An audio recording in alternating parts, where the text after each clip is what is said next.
안녕하세요. 마데테스의 사는 이야기에 오신 걸 환영합니다. 오늘은 다 아는 뻔한 얘기를 하려고 해요. 며칠 동안 여행에 관련된 책을 좀 봤습니다. 그러면서 나름대로 아, 삶에 대해서 좀 생각을 했어요. 항상 우리 나이 때 되면 많이들 생각하게 되거든요. 우리가 가고 있는 디렉션이 맞는 디렉션인지, 이 길의 끝이 우리가 원하는 끝이 아니면 좀 고민도 되고요. 그쵸? 사실 살면서 그 많은 디시전, 많은 결정들을 하면서 살았어요. 초등학교 때부터도 그렇고요. 태어나서부터도 그랬을 것 같아요. 어렸을 때면 갓난 애기들. 우리 아이를 기르다 보니까 저의 어렸을 때 모습이 저랬지 않았을까라는 생각을 종종 하곤 합니다. 어렸을 때는 장난감 사달라고 떼쓰죠. 장난감 가게에 가서 저 애도 떼쓴 적이 있거든요. 근데 물론 디스플레인이라고 그러죠. 교육계획 차원에 의해서 어떤 건 사주거나 어떤 건 안 사주고 뭐 이게 결정을 해야 되는 시점이 있죠. 또 그 아이는 그거에 따라서 스트레스를 받고요. 많은 분들이 삶은 여행이다, 삶은 여정이다라고 얘기합니다. 그 뜻을 잘 생각해 보면 우리는 무작정 떠나는 배낭여행객 같은 것 같아요. 자유여행인가요? 자유배낭여행? 일단 정해진 데가 있어요. 거기까지는 갑니다. 그러니까 중학교를 가고요, 고등학교를 가고요, 대학교를 가고, 거긴 정해진 곳이잖아요. 물론 대학교를 가서는 진로에 대해서 선택을 해야 됩니다. 우리가 뭐를 하고 싶은지, 뭘 잘하는지, 또 미래에 뭐가 또 유망한지 등등에 대해서 우리가 결정을 해야 되니까요. 그 결정을 하면서 우리는 계속 고민해 왔습니다. 랭귀지를 따로 배워야 됐어요. 또 다른 여정을 위해서 이 랭귀지를 배우는 거죠. 컴퓨터 사이언스 전공하는 친구들은 컴퓨터에 관련된 용어를 다시 배워야 됩니다. 그리고 인문학으로 가는 친구들은 인문학 용어에 대해서 철학, 인문학, 사회학 같은 거에 관해서 또 그들의 용어를 또 배워야 됩니다. 그렇죠? 신학, 철학 이런 거 하시는 분들도 또 그들만의 랭귀지를 또 배워야 됩니다. 터미널로지라 그러죠. 그들이 쓰는 그들의 에어리아에서 쓰는 용어들이 다 다르기 때문에 그걸 배워야 됩니다. 그걸 배워야 그것에 맞는 여정을 시작할 수가 있어요. 우린 매번 디시전 하는 갈림길에서 맨날 고민합니다.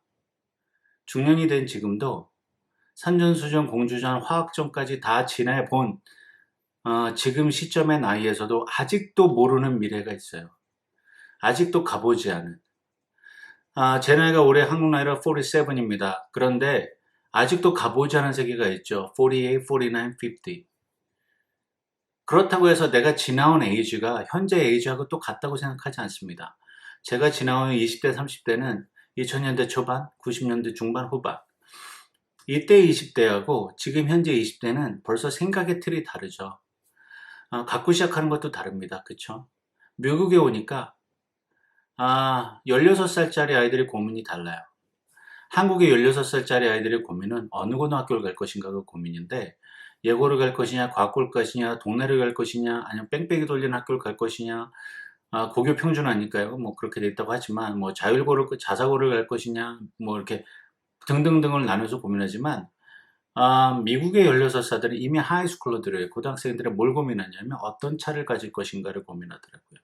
내가 어떤 차를 타고 다닐까를 고민하는 걸 봤습니다. 어쨌든 우리가 살면서 인생에 있어서 많은 것을 결정을 해야 되고 그거에 대한 책임을 져야 됩니다. 우리가 여행을 시작하는데요. 아까도 말씀드렸지만 거의 끝은 우리가 어디로 가는지 모른다는 거예요. 그러니까 인생 전체로 봤을 때 태어나고 죽고요. 죽는 게 끝이겠죠.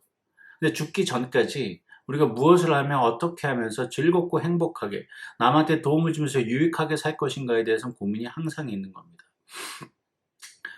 돈이 많았으면 좋겠어요. 그럼 돈에 대한 공부를 해야 되겠죠. 요즘 부동산, 주식, 무슨 과학, 뭐 투자, 뭐 어마어마해요, 아주. 이게 인포메이션이 홍수 속에 삽니다. 근데 그거 홍수들 속에서 내가 무엇을 할 것인가에 다 픽하는 거, 선택하는 거는 나의 리스폰시빌리티고 나의 디시전이고 나의 스트러글인 거예요. 계속 고민해야 되고 그것 때문에 어려워야 되는 거죠. 그리고 여행을 하다 보면 우리는 여행을 다 해보셔서 아시겠지만 항상 그것만 가게 되진 않죠.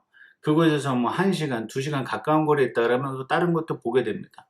또 그 다른 곳에 가서도 다시 돌아갈 것인가 아니면 거기서부터 또 다시 다른 여정을 시작할 것인가에 대해서 고민을 되게 많이 하게 되거든요.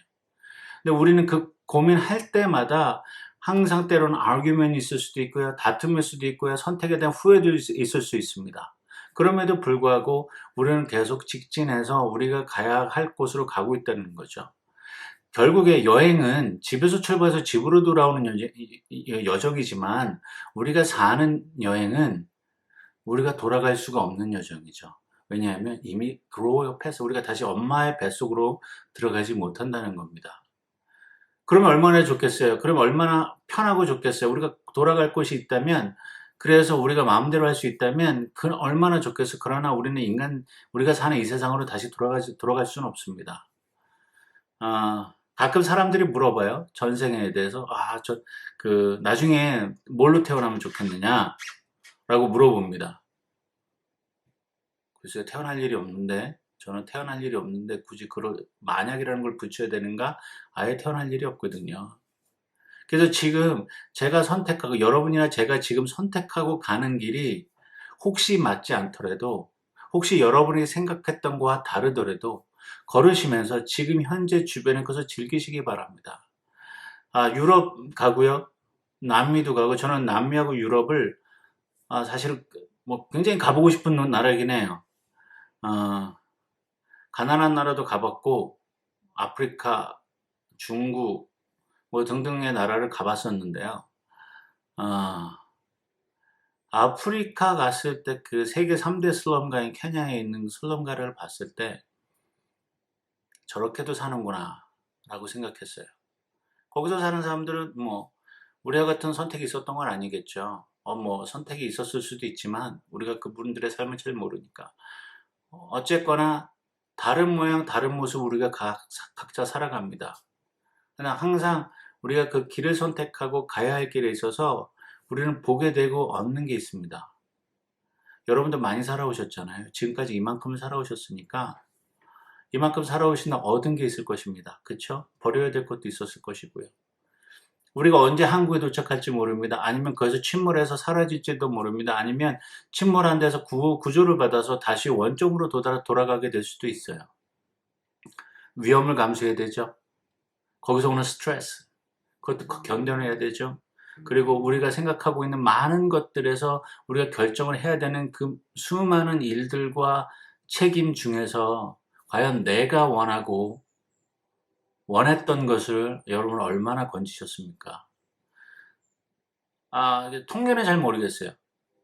저는 럭키리 제가 전공한 분야의 일을 했고, 그리고 그것 때문에 즐거웠고, 또 그것 때문에 은퇴를 했고, 그래서, 저는 사실 그렇게 라이프에 대해서 후회가 별로 없는데요. 근데 많은 저희 그 동년배들이 사실은 학교에서 배운 전공대로 일을 하고 있지는 않습니다. 굉장히 어려운 거예요.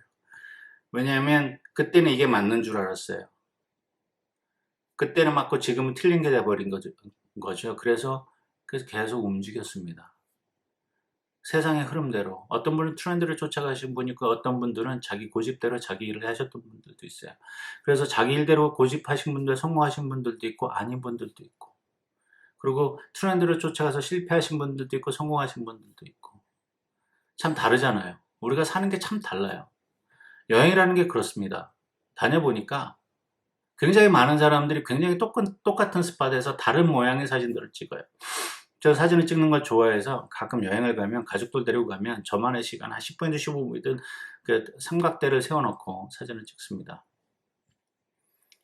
근데 많은 부분들이 각자의 생각과 자란 환경에 의해서 생각의 틀이 많이 정해져 있어요. 그래서 보는 것이 그렇게 자기가 보고 싶은 대로, 자기가 생각한 대로만 보게 되어 있습니다. 그래서 싸우게 되기도 하죠. 여러분들은 그 삶에 있어서 지금 어디쯤에 와 있다고 생각하십니까? 여러분들이 와 계신 지점에서 여러분들은 무엇을 즐기길 원하십니까? 저에게는 그 불편한 아이가 하나 있어요. 정상이 아니어서 그 아이를 볼 때마다 새롭습니다. 왜냐하면 우리는 일상적으로 하는 일을 그 친구는 굉장히 어렵게 해내는 경우가 종종 있거든요. 근데 해낼 때마다 오는 희열과 기쁨, 감격이 굉장히 남다릅니다. 벌써 제 생각에도 이만큼은 해야 되지 않겠냐라는 기대치가 있었겠죠. 그걸 버리니까 그 아이가 뭔가를 새로 할 때마다 새롭고 기쁩니다. 우리 삶에 있어서 기대치를 너무 많이 갖지 않으셨으면 좋겠습니다. 여행이라는 게 때론 실수투성일 수도 있거든요. 그리고 실망의 연속일 수도 있습니다. 그럼에도 불구하고 여러분들이 인조이 한다면, 즐긴다면 실수조차, 실망조차도 여러분의 귀한 자산으로 여긴다면 그 여정이 즐거울 거라고 생각합니다. 멀리 있지 않습니다. 가까이 있습니다. 그러나 그게 틀릴 수도 있고 맞을 수도 있습니다. 현재는 말이죠. 그러나 멀리 보면 어쩌면 우리의 선택이 옳았을 수도, 틀렸을 수도. 그러나 그게 나의 이야기가 되어 있다는 것만 기억해 주시면 좋겠습니다. 오늘도 중년을 응원하는 마데테스가 이런저런 얘기, 다 아는 얘기 여러분과 나누었습니다. 감사합니다.